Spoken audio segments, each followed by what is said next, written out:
ज्ञान और विद्या के सागर पूज्य गुरुवर अपने असीम अथाह समीचीन ज्ञान के द्वारा हम अज्ञानी जीवों के अंतरंग को सदा सम्यक्त्व से प्रकाशित करते रहें। इन्हीं भावनाओं के इच्छुक गुरुवर के पावन पवित्र चरणों में कोटि कोटि नमोस्तु। मैं शरीर से भिन्न हूँ, मैं शरीर से भिन्न हूँ, मैं शरीर से भिन्न हूँ, मैं शरीर से भिन्न हूँ, मैं शरीर से भिन्न हूँ, मैं शरीर से भिन्न हूँ, मैं शरीर से भिन्न हूँ, मैं शरीर से पृथक हूँ, मैं शरीर से पृथक हूँ, मैं शरीर से पृथक हूँ, मैं शरीर से पृथक हूँ, मैं शरीर से पृथक हूँ, मैं शरीर से पृथक हूँ, मैं शरीर से पृथक हूँ, मैं शरीर से पृथक हूँ, मैं शरीर से पृथक हूँ, मैं शरीर नहीं हूँ, मैं शरीर नहीं हूँ, मैं शरीर नहीं हूँ, मैं शरीर नहीं हूँ, मैं शरीर नहीं हूँ, मैं शरीर नहीं हूँ, मैं शरीर नहीं हूँ, मैं शरीर नहीं हूँ, मैं शरीर नहीं हूँ। अपनी चेतना से अपने शरीर को अन्य रूप में देखें, भिन्न रूप में देखें। इसी भिन्नता के साथ, अन्यपने के साथ अपने आप को आनंदित रखें। ओम अरहम नमः, ओम अरहम नमः, ओम अरहम नमः, ओम अरहम नमः, ओम अरहम नमः, ओम अरहम नमः, ओम अरहम नमः, ओम अरहम नमः, ओम अरहम नमः, ओम अरहम नमः, ओम अरहम नमः, ओम अरहम नमः, ओम अरहम नमः, ओम अरहम नमः, ओम अरहम नमः, ओम अरहम नमः। अपनी हथेलियाँ घिसकर आँखों पर रखें। ओम अरहम परम शांति, परम शांति, परम शांति। अनलक्ष्मी घनाश्लेष प्रभवानन्दननन्दितं निष्ठितार्थमजं नौमि परमात्मानमव्ययम्।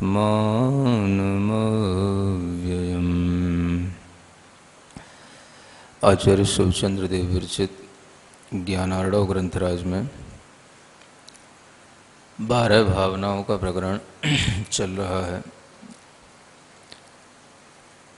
प्रसंग में अन्यत्व भावना चल रही है, जिसके माध्यम से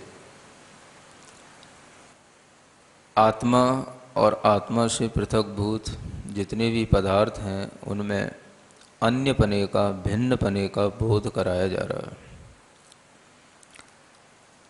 आचार्य अभी तक शरीर और उससे जुड़ा हुआ आत्मा और उससे जुड़े हुए कर्म, इनके बीच में भेद करते हुए अन्यपने की दृष्टि हमें दे रहे थे। आगे शरीर से भी भिन्नता बताई जाने के बाद में अब जो अन्य पदार्थ हैं उनसे भी भिन्नता बताने के लिए कथन किया जा रहा है।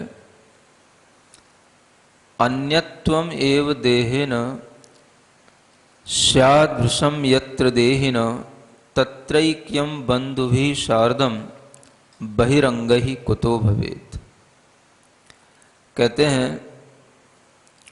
कि जब देह से ही हमारा अन्यपना सिद्ध हो रहा है, अन्यपना हमें प्रतिभासित हो रहा है, अन्यपना हमें देखने में आ रहा है, तो इस संसारी प्राणी के लिए फिर अन्य जो बंधु आदि इसके हैं उनसे इसका ऐक्य कैसे हो सकता है, क्योंकि वह बंधु आदि तो और हमसे पृथक बहिरंग रूप से, बाहरी रूप से हमें दिखाई दे रहे हैं। जब प्राणी को, किसी भी जीव को अपने शरीर से भिन्नता का भान होने लग जाता है तो वह सभी को देख कर के यही सोचता है कि यह सभी जीव भी अपने अपने शरीर से भिन्न ही हैं। जैसी दृष्टि हमारे अंदर आती है वैसा ही हम दूसरों के लिए भी देखते हैं, जानते हैं। जब हमारी दृष्टि में मोह रहता है तो हम सबको मोह की दृष्टि से ही देखते हैं।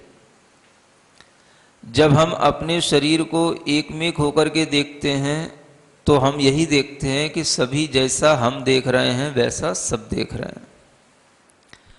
जब हम अपने बंधुओं से, अपने इष्ट व्यक्तियों से स्नेह भाव रखते हुए या ऐक्य भाव रखते हुए उन्हें अपना मानते हैं तो वह देखने वाला जिस किसी को भी देखता है वह यही समझता है कि ये सब भी इसी तरह से ऐक्य मान करके ही अपने बंधु आदि को मानते हैं। तो आचार्य कहते हैं कि दृष्टि में जैसे अपने परिवर्तन आता है वैसे ही हमें दुनिया में सब कुछ देखने को मिलता है। दृष्टि बदलती है तो सृष्टि बदल जाती है, इसीलिए कहा जाता है। अगर हमारी दृष्टि में अन्यत्व भावना अपने ही इष्ट बंधुओं के प्रति आती है तो हमें देखने को मिलेगा कि ये सभी जिनके साथ भी रह रहे हैं ये सभी भी इनसे पृथक ही हैं। कोई किसी के साथ रहते हुए कभी कभी आपको परेशान भी कर देता होगा और किसी के माध्यम से जब आपको परेशानी आती है तो आपको ऐसा लगता है कि ये उनके साथ का आदमी है, इसलिए ये उसका तो साथ दे रहा है और हमारा साथ नहीं दे रहा है, ये हमको परेशान कर रहा है, इसलिए हमको परेशान करता है। इस अन्यत्व भावना की जब दृष्टि बदल जाती है तो उसके माध्यम से उसे लगने लग जाता है कि कोई भी व्यक्ति जो किसी का भी साथ दे रहा होता है वह उसके साथ भी हमेशा नहीं है, वह भी उससे पृथक ही है। और इस तरह की पृथकता जब वह दूसरे जीवों के साथ में भी देख लेता है तो उसे अपने लिए जो वह उसको शत्रु मान रहा था वह ऐसा नहीं मानता कि यह मेरा शत्रु है, क्योंकि जो पृथकभूत दिखाई दे रहा है उसमें शत्रु और मित्र की कल्पना करना भी उसे व्यर्थ सा लगता है। कुछ समझ आ रहा है? ये अन्यत्व भावना का विस्तार हो रहा है।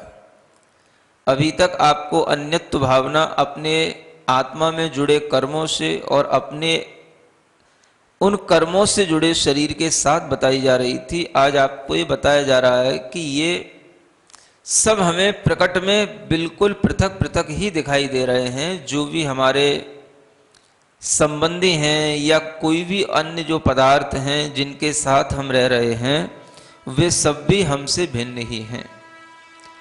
अब इस भिन्नता को जब हम स्वीकार कर लेते हैं तो हमारे अंदर उससे जुड़ा हुआ जो मोह है वो नहीं होता, और जो अन्य व्यक्तियों से संबंध होने के कारण से जो हम तरह तरह के राग द्वेष या अनेक तरह के मित्र और शत्रु के भाव अपने अंदर लाते हैं, वो भी हमारे अंदर नहीं आता। ये इसकी एक विशेषता है।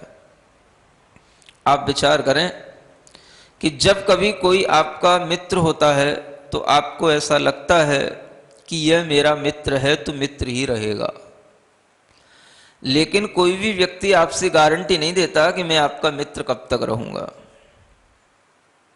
मित्रता उसकी कभी भी छूट सकती है और आपका वह कभी भी शत्रु भी बन सकता है, लेकिन आपके दिमाग में जब कोई मित्र होता है तो मित्र ही लगता है, और जब कोई शत्रु होता है तो वो शत्रु ही लगता है।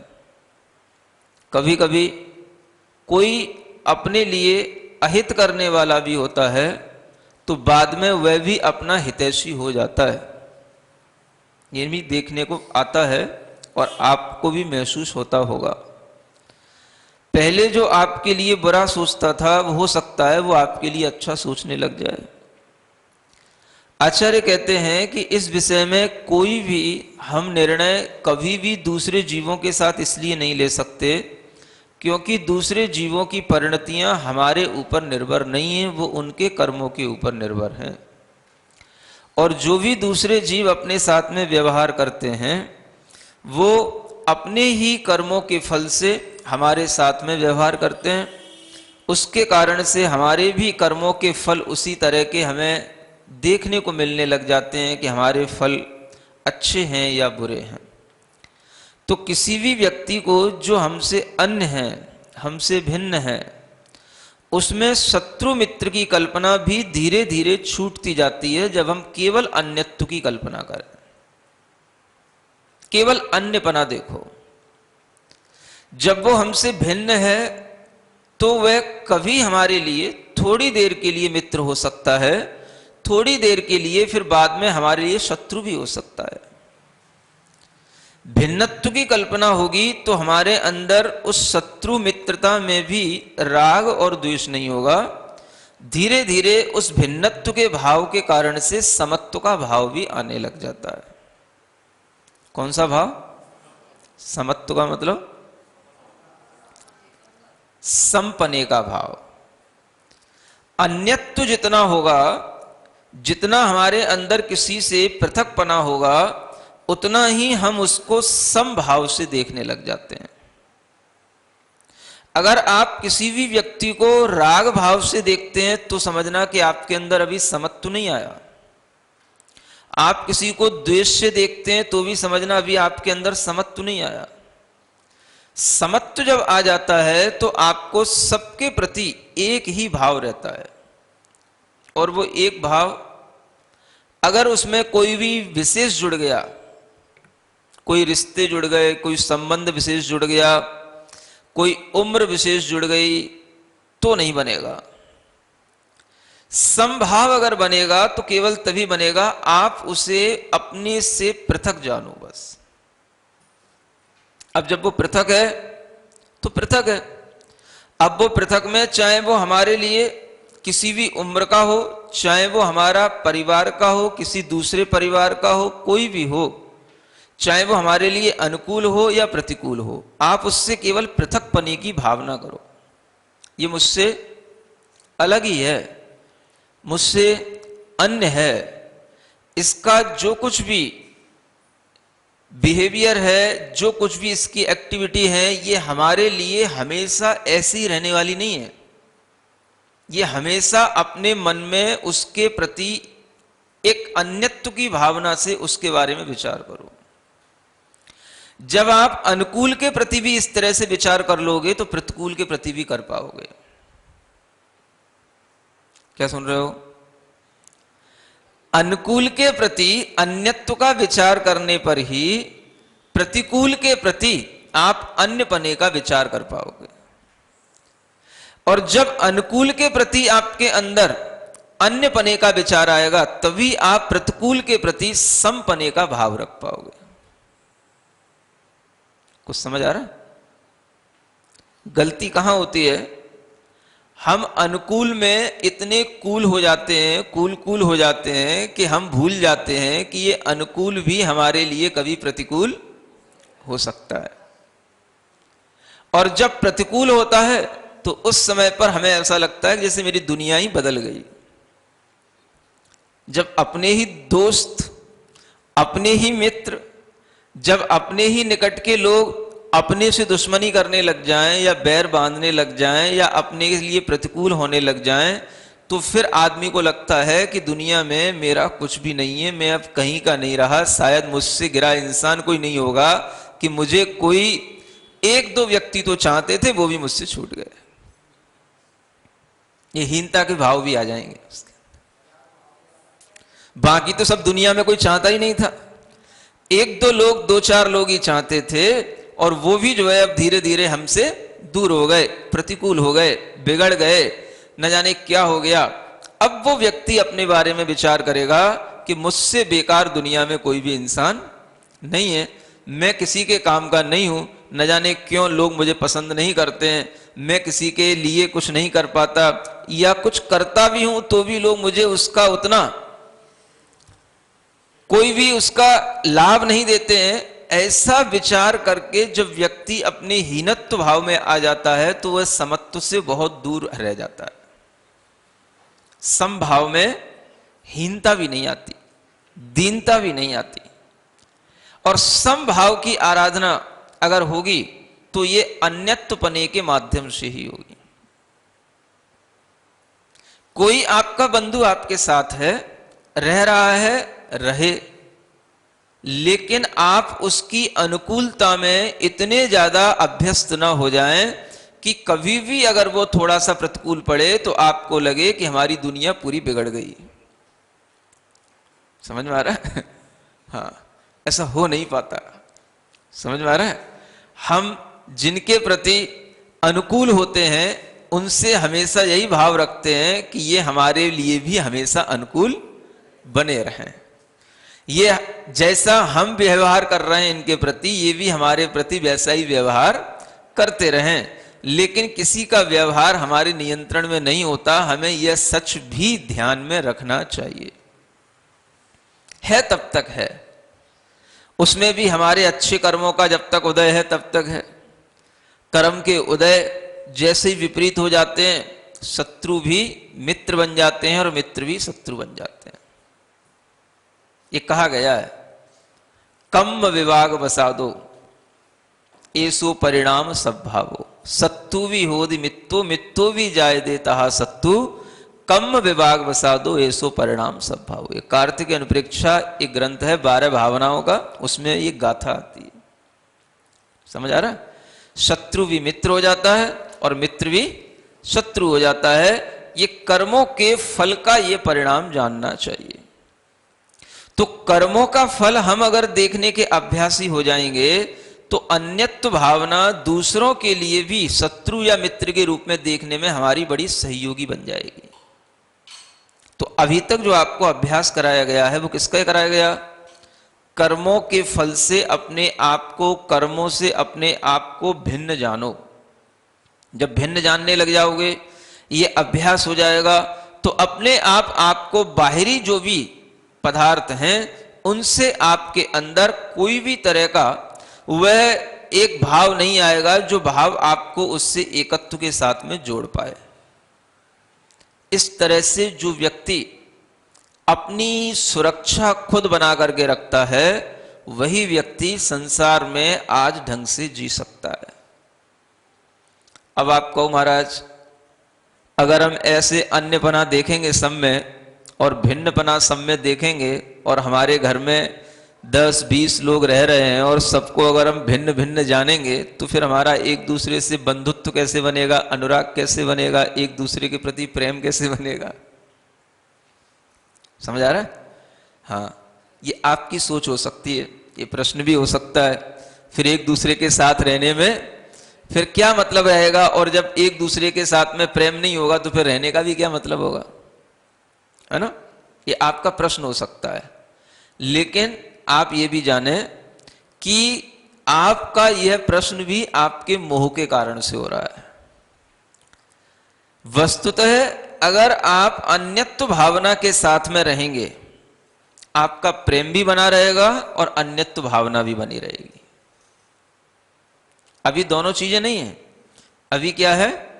अभी एक चीज चल रही है। अभी केवल प्रेम भाव में जी रहे हो आप लोग, अन्यत्व भावना में नहीं जी रहे हो।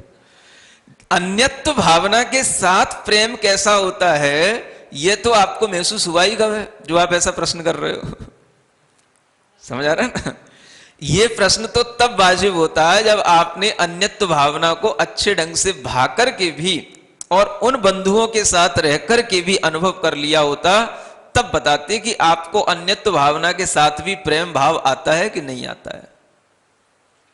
आपसे बता रहा हूं, अन्यत्व भावना के साथ भी प्रेम भाव में कोई कमी नहीं आती है। वह प्रेम भाव बना रहेगा, अनुराग का भाव भी बना रहेगा, लेकिन अन्यत्व भावना के साथ में उस प्रेम से या अनुराग से आपके दिल पे कोई झटका नहीं लगेगा, इतनी आपकी सुरक्षा रहेगी। अभी नहीं समझ में आया? समझ आ रहा है? ये भी तो बचाना है कि नहीं बचाना है? अपने ऊपर कोई आघात पहुंचाए, अपने दिल पे कोई झटका लगे, है ना, और वह एकदम से जो है हार्ट पर ही कोई प्रेशर आ जाए और उसको हम सहन न कर पाए, तो वो दवाइयों से सहन नहीं होता। वो तो अगर एक बार टूटा तो फिर कोई भी डॉक्टर उसको कोई भी ऑपरेशन से जोड़ नहीं सकता। क्या समझ में आ रहा है?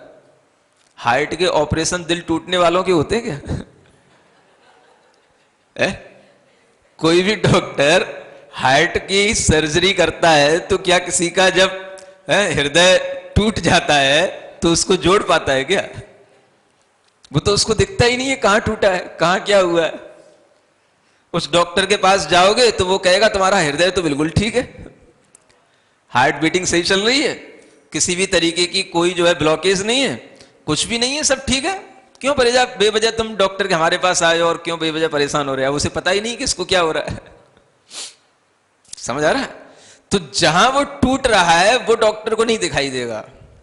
वो जो मनोवैज्ञानिक होंगे, जो आध्यात्मिक गुरु होंगे, वो उनको दिखाई देगा कि वो अगर टूट रहा है तो उसकी सुरक्षा आप कैसे कर पाओगे।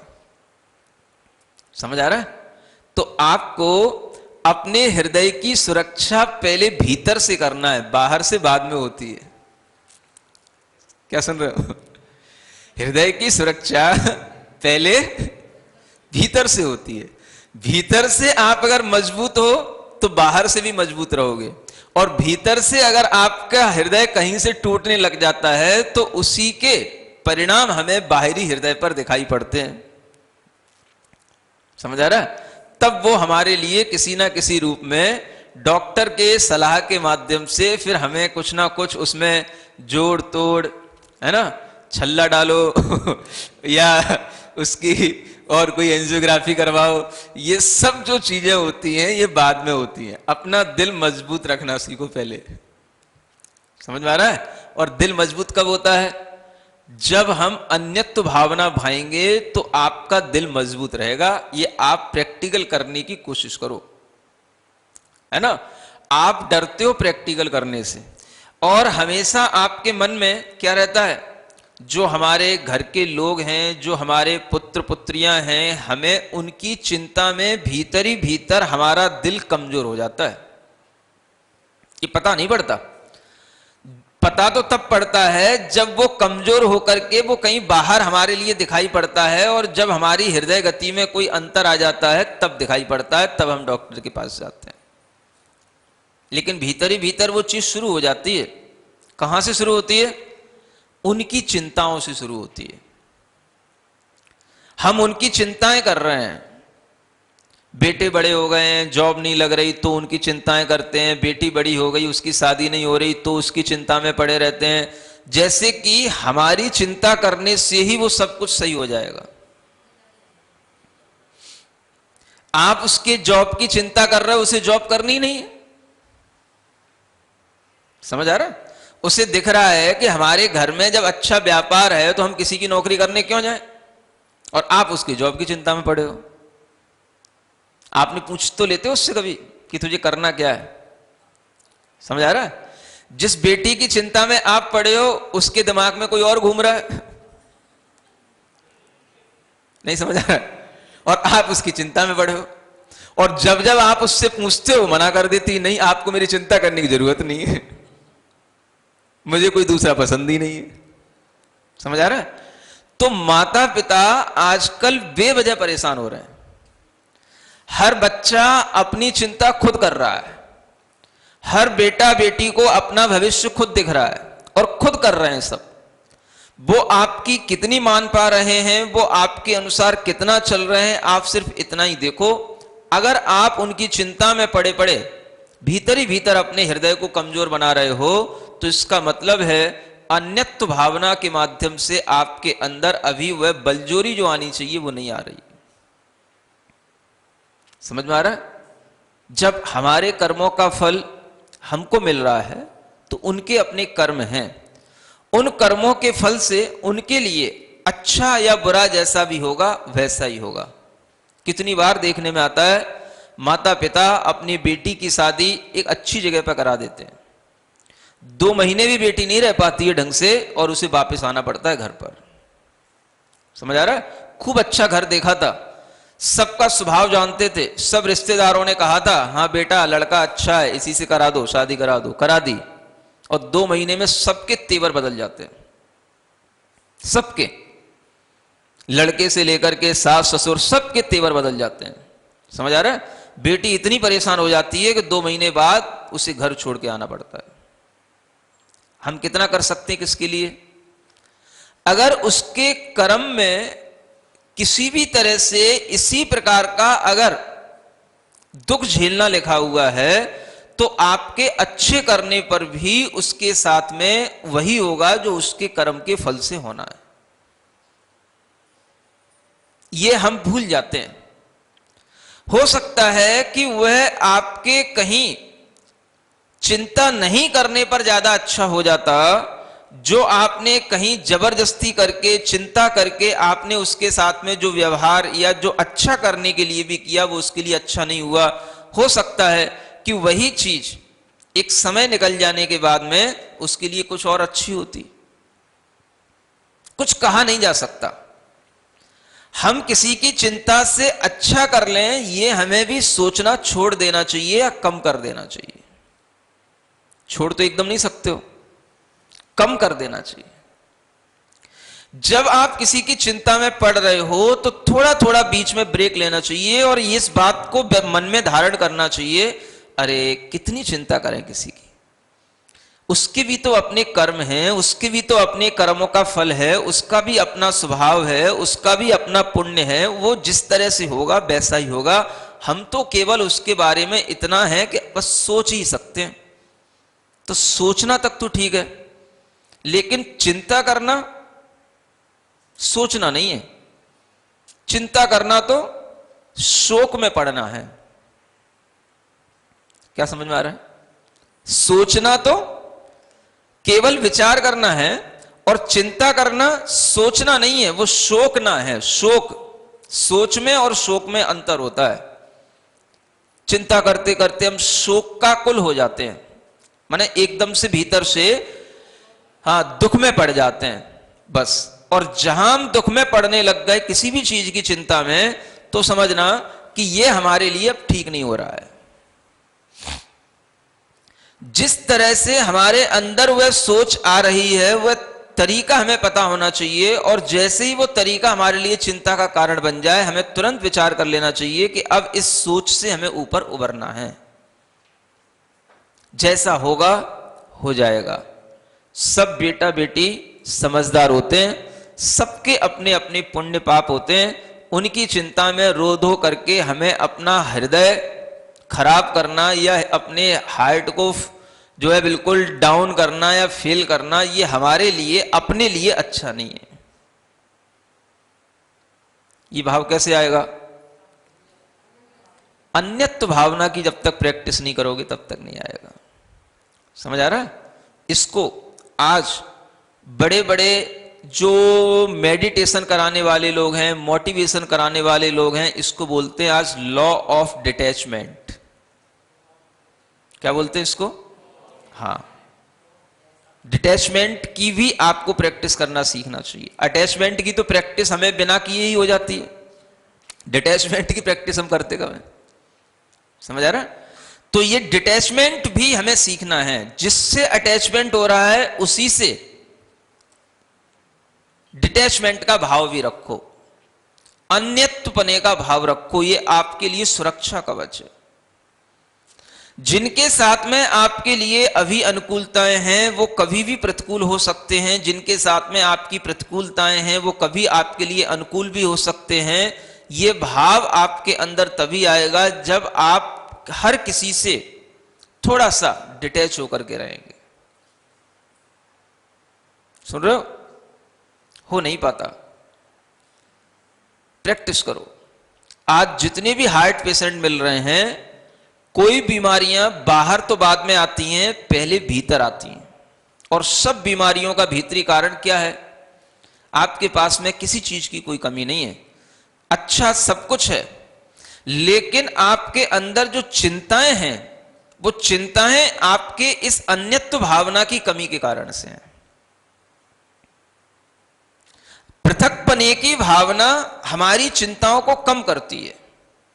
अन्यत्वपने की भावना जितनी आप भीतर से करोगे, ये मुझसे भिन्न है, अब मैं इसकी चिंता करके क्या कर लूंगा, इसका कर्म इसके साथ है, मैं इसके अंदर कर्म तो नहीं डाल सकता, मेरे लाख अच्छे करने पर भी अच्छा हो जाए, क्या कर सकते? नहीं कर सकते, हो ही नहीं सकता।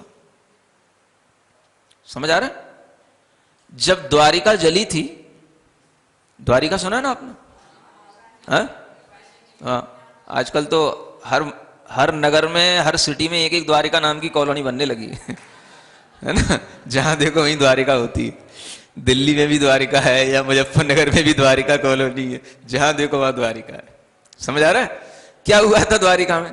जब द्वारिका जली तो उस द्वारिका में जलने के बाद में सब जगह हाहाकार मच गया। अब देखो आप, श्री कृष्ण थे, बलराम थे, सबके परिवार थे, सब कुछ था। समझ आ रहा है? और पूरा नगर का नगर बना हुआ था, सब उसमें जल रहे। स्वयं श्री कृष्ण भी किसी को बचाने में समर्थ नहीं हो पाए। स्वयं श्री कृष्ण भी कह रहे हैं कि भाई ये क्या हो रहा है, ये कैसे बचेगा? लेकिन जिन्होंने जलाया उनने कह दिया कोई भी नहीं बचने वाला सिवाय तुम दो के। कौन दो के? बस श्री कृष्ण और बलराम, कोई नहीं बचने वाला। और वह कुछ भी नहीं कर सके किसी का। द्वारिका जली, सब कुछ जला, चेतन पदार्थ भी जले, अचेतन पदार्थ भी जले। अगर हम किसी के लिए कुछ नहीं कर सकते तो हम कितनी चिंता कर सकते हैं, और अगर हम किसी की चिंता भी कर लें तो हम किसी के लिए कितना कहां तक हाथ लगा सकते हैं। ये विचार आदमी करता नहीं है। आज हर आदमी दुखी तो है, लेकिन वो इसीलिए दुखी है कि वह अपने लिए दुखी नहीं है, अपनी कारणों से दुखी नहीं है, अपनी चिंता में दुखी नहीं है। वो दुखी किसमें है? बस सुख की बात तो चलो ठीक ही है, अपने घर के ही दुख अगर उसके लिए इतने ज्यादा दिखाई दे रहे हैं तो वो भी उसकी चिंता के कारण से ही हो रहे हैं ना। कहीं घर में ये नहीं हो रहा, कहीं ये नहीं हो रहा, कि ये हो गया, कहीं ये हो गया।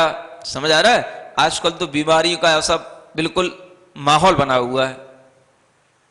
अपने घर की बीमारियां निपटती नहीं है तो जो आसपास के जो अपने रिश्तेदार होते हैं खास उनके भी फोन आ जाते हैं, वो वहां एडमिट हो गया, वो वहां एडमिट हो गई, उनको ये हो गया, उनको वो हो गया। समझ आ रहा है?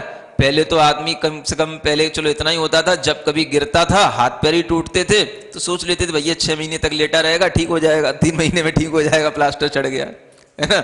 अब तो ये भी कुछ नहीं होता, बस कोरोना हो गया, श्वास नहीं चल रही है, श्वास लेने में तकलीफ हो रही है, बस इतना सुनने में आया, जिसको सुनाया उसकी भी श्वास में तकलीफ आ जाती है। हाँ, अब जिसको सुनेगा उसकी भी, अगर उससे उसका एक मतलब रिलेशन उसका उसके साथ में बड़ा इंटीमेशन के साथ में है, तो उसके साथ उसको भी सांस में तकलीफ होने लग जाती है, वो भी घबरा जाता है। अब ऐसी स्थिति में आप क्या करोगे? ज्ञान और विद्या के सागर पूज्य गुरुवर अपने असीम अथाह समीचीन ज्ञान के द्वारा हम अज्ञानी जीवों के अंतरंग को सदा सम्यक्त्व से प्रकाशित करते रहें। इन्हीं भावनाओं के इच्छुक गुरुवर के पावन पवित्र चरणों में कोटि कोटि नमोस्तु।